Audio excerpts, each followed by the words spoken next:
All right, we're going to do another little video here today. It's showing, we'll explain to you how to hold this knife and why it's so good for people. Like I had a guy that talking about has shrapnel in his hands and he can't hold anything real good because it hurts to grip. And so with this knife, it's designed, you hold it in a totally different manner than you do a regular knife. So when you hold this knife, you hold it with a light grip. You don't want to grip it tight. You don't want to roll your hand over. With a traditional knife, when you hold it, like a chef's knife, the concept is you roll your hand over like this and grip. Well, when that hand turns over, it puts your hand, your elbow, your shoulder, everything in a bind. And so what that does is when you grip it, it puts pressure in all these joints. And people don't think about it. It actually takes the muscles in your shoulder to rotate your hand. So any kind of elements or anything like that you have from your neck to your fingertips, just that one motion of grabbing a chef's knife to cut, because your shoulder comes up, everything comes up when you cut, it puts pressure in it. And so when you hold a traditional chef's knife also, when you close your hand, just shutting your hand, not gripping, but watch the tendons here, in my forearm, back to my elbow, just by closing my hand, how everything pulls up.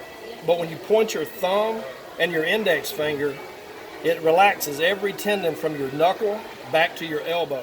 And that's why it's so much better for people that have plates and screws or have broken bones and they can't straighten their arms out and things like that, because you don't hold it like a traditional knife. And so when you hold this knife, what you want to do, I mess with everybody, I tell them you want to shove your thumb up a fox's tail and you want to scratch it between the ears with your index finger, is how you hold the knife there.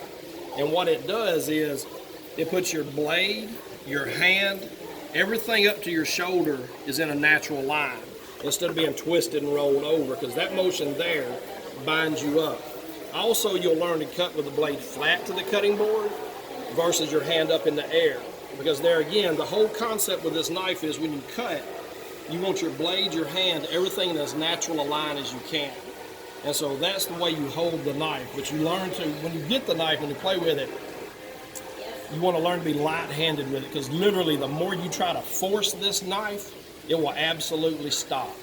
You know, it's just like, because when I talk about little pressure, it's the only knife you will ever come across that you can lay on a sweet potato, an uncooked raw sweet potato, grab it by the leather, simply move the knife back and forth, and it cut a sweet potato.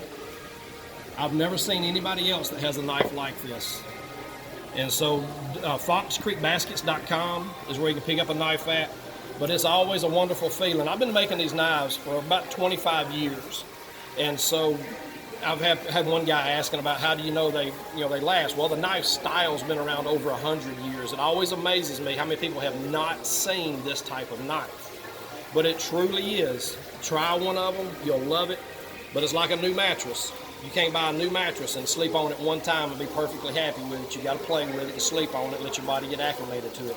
Get used to holding the knife and the way you operate it, and you'll love it forever. Appreciate you.